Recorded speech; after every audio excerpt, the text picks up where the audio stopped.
Good morning students. आज हम आपको मैथ में त्रिकोणमिति चैप्टर पढ़ाने वाले हैं। ठीक है, जिसमें आज हम आपको बेसिक फार्मूला ऑफ ट्रिग्नोमेट्री, त्रिकोणमिति अनुपात के जितने भी बेसिक फार्मूले हैं, सरल समीकरण हम आपको उसको बताते हैं। ठीक है, उनका डेरिवेशन भी कराएंगे आपको। ठीक है, त्रिकोणमिति किसे कहते हैं? गणित की वह शाखा जिसके अंतर्गत त्रिभुज के भुजाओं एवं कोणों में संबंध स्थापित करके उनके गुणों के बारे में अध्ययन किया जाता है, उसे त्रिकोणमिति कहते हैं। ठीक है, त्रिकोणमिति गणित की वह शाखा होती है जिसके अंतर्गत त्रिभुज की भुजाओं एवं कोणों में संबंध स्थापित करके उनके गुणों का अध्ययन किया जाता है। ठीक है, तो त्रिकोणमिति की परिभाषा समझ में आया। अब इसमें सबसे पहले हम पढ़ेंगे त्रिकोणमिति अनुपात। त्रिकोणमिति अनुपात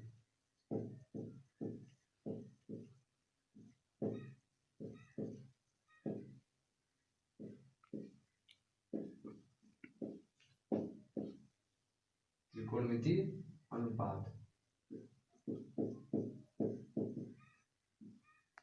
ट्रिग्नोमेट्रिकल रेशियो। त्रिकोणमिति अनुपात, इसको अंग्रेजी में ट्रिग्नोमेट्रिकल रेशियो कहते हैं। त्रिकोणमिति अनुपात किसे कहते हैं? त्रिकोणमिति अनुपात कितने प्रकार के होते हैं? ठीक है, तो त्रिकोणमिति अनुपात को जानने के लिए, ठीक है, जानने के पहले आपको समकोण त्रिभुज के बारे में बेसिक जानकारी होनी चाहिए। देखिए, समकोण त्रिभुज, मानव त्रिभुज ABC एक समकोण त्रिभुज है जिसमें कोण भी क्या है? 90 डिग्री। त्रिभुज ABC में कोण भी इक्वल टू 90 डिग्री। ठीक है, तो समकोण त्रिभुज में तीन भुजाएं AB BC CA, तीन भुजाएं, तीन अंतः कोण दिखाई दे रहे हैं। तो समकोण त्रिभुज की तीनों भुजाओं के स्पेशल नाम होते हैं। ठीक है, फर्स्ट कर्ण, इसको हाइपोटेनस कहते हैं, हाइपोटेनस मीन्स कर्ण। सेकेंड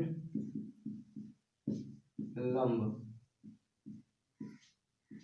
परपेंडिकुलर,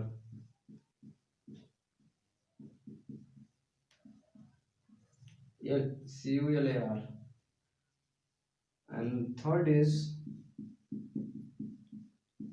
आधार, बेस। तो किसी भी समकोण त्रिभुज में तीनों भुजाओं को इस तरह से कर्ण, लंब और आधार बोला जाता है। किसको कर्ण कहा जाता है, किसको लंब कहा जाता है, किसको आधार कहा जाता है, इनकी परिभाषा हम आपको बताने जा रहे हैं समकोण त्रिभुज में, और इनका आपस में संबंध। ठीक है, मानव त्रिभुज ABC एक समकोण त्रिभुज है जिसमें कोण भी 90 डिग्री, समकोण है, राइट एंगल है। अब समकोण त्रिभुज की तीनों भुजाओं के स्पेशल नाम होते हैं कर्ण, लंब और आधार। त्रिकोणमिति अनुपात का अध्ययन करने से पहले हमें समकोण त्रिभुज के बारे में और उनकी भुजाओं के बारे में जानकारी होनी चाहिए। समकोण त्रिभुज कहते हैं, किसे कहते हैं?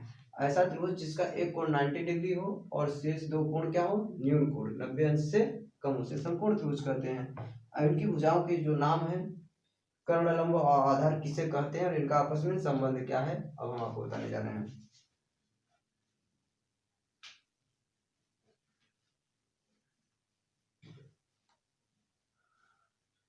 ठीक है, तो सबसे पहला नंबर कर्ण किसे कहते हैं?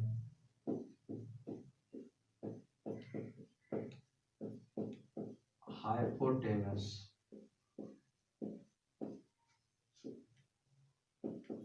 ठीक, तो कर्ण किसे कहते हैं? समकोण त्रिभुज में, जैसे त्रिभुज ABC, जैसा कि हमने माना था, त्रिभुज ABC में कोण भी क्या है? 90 डिग्री। कोण भी क्या है? 90 डिग्री है। तो त्रिभुज ABC में कोण भी 90 डिग्री है, तो इसमें कर्ण किसे कहेंगे? समकोण त्रिभुज में समकोण के सामने वाली भुजा को क्या कहते हैं? कर्ण कहते हैं। समकोण त्रिभुज में 90 डिग्री के सामने वाली भुजा को कर्ण कहते हैं। अर्थात ट्राइंगल एबीसी में, ट्राइंगल एबीसी में, त्रिभुज एबीसी में एंगल बी इक्वल टू क्या 90 डिग्री, तो AC इक्वल टू हाइपोटेनस कर्ण। AC यहाँ पर क्या होगा कर्ण होगा, क्योंकि यहाँ कोण बी जो कि 90 अंश है उसके सामने, समकोण त्रिभुज में 90 अंश के सामने वाले भुजा को कर्ण कहते हैं, तो AC क्या होगा कर्ण हो गया। अब लंब किसे कहते हैं, लंब, यहाँ पर BC आपका क्या होगा लंब होगा, BC क्या होगा लंब होगा।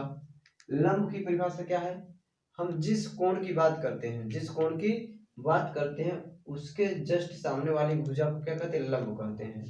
हम जिस कोण के बारे में हम बात करते हैं उसके सामने वाली भुजा को लंब कहते हैं। ये चीज अभी आपको ज्यादा क्लियर होगा। जैसे हम कोण ए की बात करें, कोण ए के लिए, कोण ए के लिए लंब क्या हो गया BC हो गया, कोण ए के लिए लंब BC। और कर्ण का मान फिक्स होता है, 90 अंश के सामने वाली भुजा को कर्ण कहते हैं, कर्ण हमेशा फिक्स होता है, ठीक है। अब लंब किसे कहते हैं, मैंने बताया जिस कोण की बात करते हैं, जिस कोण की बात करते हैं उसको लंब कहते हैं। जैसे फॉर एग्जांपल कोण ए के लिए लंब क्या हो जाएगा BC हो जाएगा, क्योंकि इसके सामने वाली भुजा है। और जैसे कोण C, उसी प्रकार हम कोण C की बात करें, कोण C के लिए लंब क्या बन जाएगा AB बन जाएगा, कोण C के लिए लंब AB बन जाएगा, ठीक। तो लंब क्या होता है, हम जिस कोण की बात करते हैं, जिस कोण के लिए हम बात करते हैं या क्वेश्चन सॉल्व करते हैं उसके सामने वाले भुजा लंब। तो ये BC लंब होगा किसके लिए, कोण A के लिए, कोण A के लिए आपका हो गया, ठीक है। अब उसी तरीके से तब इस BC को हमने लंब मान लिया, तो हमारा AB क्या बन गया आधार बन गया, AB क्या हो गया आधार बेस, ठीक। लेकिन यदि हम जैसे कोण C की बात करें, हम कोण C की बात करें इसी त्रिभुज में, तो कोण C के लिए आपका लंब बन जाएगा, ठीक है। हम कोण C की बात करें, कोण C के लिए, कोण C के लिए लंब और आधार आपस में बदलता रहता है। कोण C के लिए लंब आपका हो जाएगा, कोण C के लिए लंब, उसके सामने वाली भुजा क्या है AB है, क्या हो जाएगा AB। तब आधार क्या बन गया, आधार बेस क्या बन जाएगा आपका, तब BC बन जाएगा, ठीक। तो किसी समकोण त्रिभुज में समकोण के सामने वाली भुजा को कर्ण कहते हैं, कर्ण हमेशा फिक्स होता है, लेकिन लंब और आधार आपस में बदलते रहते हैं। लंब हम किसे कंसीडर करते हैं, जिस कोण की बात करते हैं उसके सामने वाली भुजा को लंब कहते हैं, शेष तीसरी भुजा को हम आधार मान लेते हैं। जैसे कोण A की जब हम बात करते हैं तो A के लिए BC लंब बन गया, उसके सामने वाली भुजा, तथा AB आधार बन गया, ये ठीक। उसी तरीके से यदि हम कोण C की बात करें, कोण C की बात करें तो कोण C के लिए AB भुजा लंब बन गई और BC भुजा क्या बन गई आधार बन गई, ठीक है। तो समकोण त्रिभुज की तीन भुजाओं का इस तरह से परिभाषा आप दे सकते हैं। अब नेक्स्ट टॉपिक है समकोण त्रिभुज की जो तीनों भुजाएं होती हैं लंब, कर्ण और आधार, इनका आपस में संबंध क्या होता है, आपस में संबंध क्या होता है, ठीक है। आपका टॉपिक है नेक्स्ट त्रिभुज की तीनों यानी कर्ण, लंब एवं आधार में संबंध, आधार में संबंध, किसी समकोण त्रिभुज की भुजाओं में संबंध। समकोण त्रिभुज में तीन भुजाएं होती हैं लंब, कर्ण और आधार, इनका आपस में संबंध क्या होता है। देखिए पाइथागोरस प्रमेय आपने सुना होगा, पाइथागोरस प्रमेय, पाइथागोरस प्रमेय, पाइथागोरस थ्योरम,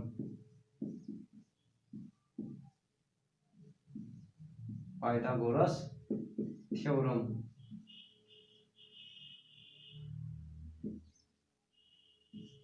पाइथागोरस थ्योरम क्या है, त्रिभुज की तीनों भुजाओं में संबंध होता है। देखिए पाइथागोरस प्रमेय क्या होता है, किसी भी समकोण त्रिभुज में जो कर्ण होती है सबसे बड़ी भुजा होती है। समकोण त्रिभुज की सबसे बड़ी भुजा को ही क्या कहते हैं, कर्ण कहते हैं। उसकी लंबाई सबसे तीनों भुजा में सबसे बड़ी होती है। ठीक है, तो किस समकोण त्रिभुज में,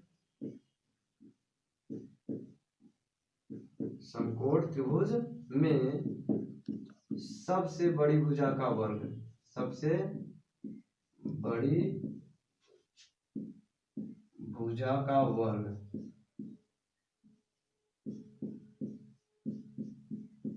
समकोण त्रिभुज में सबसे बड़ी भुजा का वर्ग, सबसे बड़ी भुजा का मतलब कर्ण होता है। क्या होता है, कर्ण।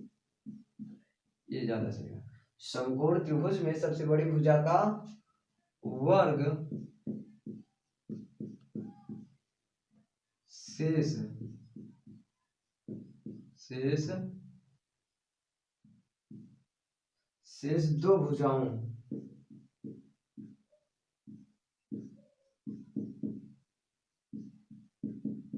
के वर्गों के योग के बराबर होता है। वर्गों के योग के बराबर होता है।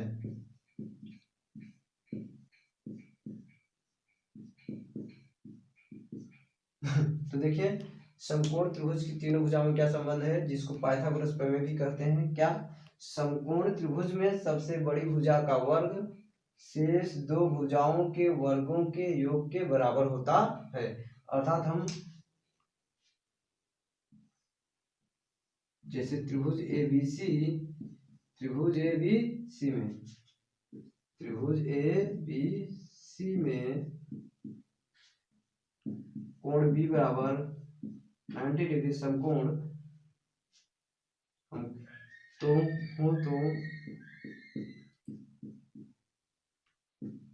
हम क्या लिख सकते हैं, कर्ण का स्क्वायर बराबर लंब का स्क्वायर प्लस आधार का स्क्वायर। इस त्रिभुज एबीसी में हम कोण ए के लिए ले रहे हैं, तो कर्ण तो आपका क्या हो गया, एसी हो गया, एसी का स्क्वायर। लंब क्या, हम ए के लिए लंब क्या हो जाएगा, बीसी हो जाएगा। लंब के लिए क्या हो जाएगा, बीसी। इसके जस्ट सामने वाली भुजा लंब होती है जिस कोण की बात करते हैं, तो बीसी का स्क्वायर प्लस आधार, आधार तीसरी भुजा जो बचती है उसको हम आधार कर देते हैं, ए बी का स्क्वायर। ठीक है,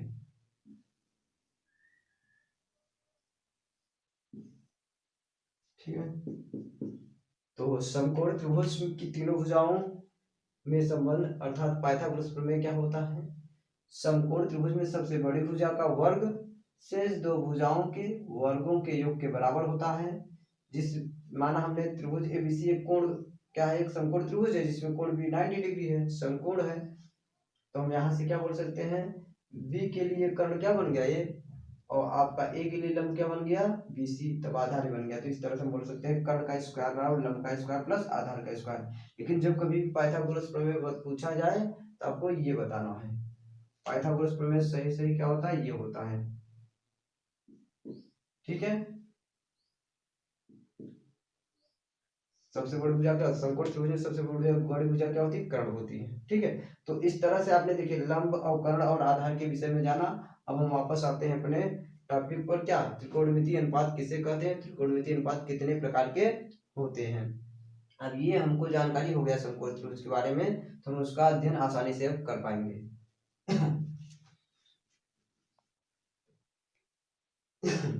तो देखिए, सबसे पहला नंबर त्रिकोणमितीय अनुपात।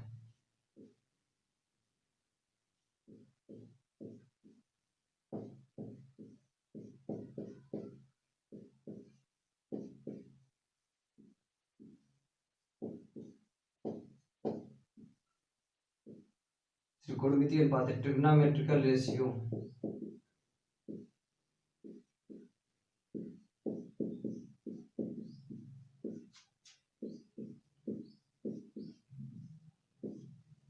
त्रिकोणमितीय अनुपात किसे कहते हैं, एक प्रकार के होते हैं। ठीक है, तो देखिए सिंपली आप बोल सकते हैं, मैंने माना वही फिर से त्रिभुज एबीसी क्या है, एक समकोण त्रिभुज है। ए बी सी माना त्रिभुज ए बी सी में कोण बी बराबर 90 डिग्री। ठीक है, तो देखिए क्या होता है, त्रिकोणमितीय अनुपात किससे कहते हैं। ठीक है, समकोण त्रिभुज में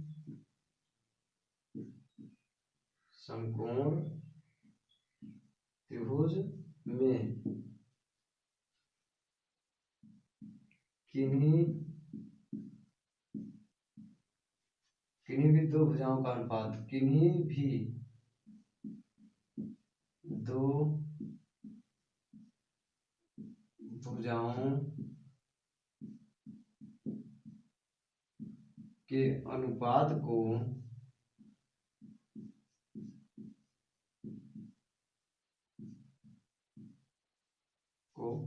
त्रिकोणमितीय अनुपात कहते हैं।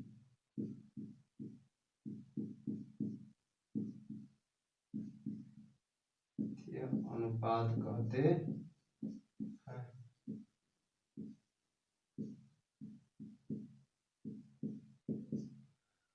तो देखिए, किसी भी समकोण त्रिभुज में किन्हीं भी दो भुजाओं का अनुपात क्या कहलाता है, त्रिकोणमितीय अनुपात कहलाता है। ठीक है, तो त्रिकोणमितीय अनुपात को परिभाषा आपको जानकारी हो जाना चाहिए। क्या, किसी भी समकोण त्रिभुज में किन्हीं दो भुजाओं के अनुपात को त्रिकोणमितीय अनुपात कहते हैं। अब त्रिकोणमितीय अनुपात में समकोण त्रिभुज एबीसी में या किसी भी समकोण त्रिभुज में कितनी भुजाएं होती है, 3 भुजाएं होती हैं। हमको क्या, दो दो भुजाओं का अनुपात निकालना है, दो दो भुजाओं का अनुपात निकालना है। तो हम तो कितने सेट बना सकते हैं, कितने सेट बना सकते हैं, 6, 2 3 6, क्योंकि मतलब हम एक साथ में कोई भी दो भुजा लेंगे, एक साथ में कोई भी दो भुजा लेंगे तो हमारे कुल कितने अनुपात बन सकते हैं, 3 भुजाओं में से हर बार 2 भुजाएं ले करके हम कुल 6 सेट तैयार कर सकते हैं। ठीक है, तो इसलिए त्रिकोणमितीय अनुपात कितने होते हैं, 6 होते हैं। ठीक है, समकोण त्रिभुज में किन्हीं भी दो भुजाओं के अनुपात को त्रिकोणमितीय अनुपात कहते हैं। ये 6 प्रकार के होते हैं। 6 ही क्यों होते हैं, क्योंकि हम जब दो दो 3 में से 2 भुजाओं को एक साथ में लेंगे तो 6 प्रकार से ही सेट बना सकते हैं। देखिए वो कैसे, वो कौन होते हैं त्रिकोणमितीय अनुपात।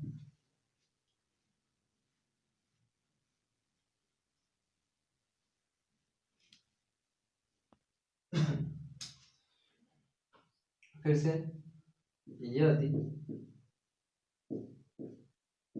त्रिभुज ए बी सी में कोण बी बराबर समकोण है तो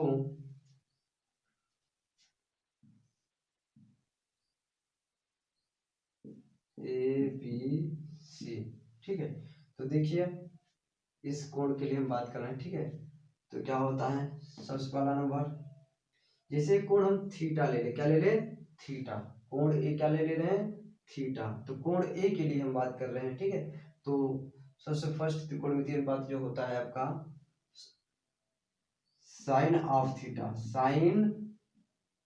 साइन ऑफ थीटा, इसको क्या पढ़ा जाता है, sine of theta. Sine of theta बराबर क्या होता है, लंब बटे कर्ण। साइन ऑफ थीटा बराबर क्या होता है, लंब बटे कर्ण। और इस त्रिभुज एबीसी में लंब क्या दिखाई दे रहा है आपको, कोण थीटा के लिए बीसी लंब है और कर्ण तो हमेशा 90 अंश के सामने वाली भुजा होती है एसी। तो इस तरह से हम लिख सकते हैं क्या, बीसी अपान एसी। ठीक है, फर्स्ट त्रिकोणमितीय अनुपात क्या होता है, साइन थीटा का पूरा स्पेलिंग होता है साइन, इसको क्या कहते हैं, साइन। साइन मीन्स होता है ज्याम, क्या होता है, ज्याम। तो sine of theta equal to क्या होता है, perpendicular upon hypotenuse, perpendicular upon hypotenuse.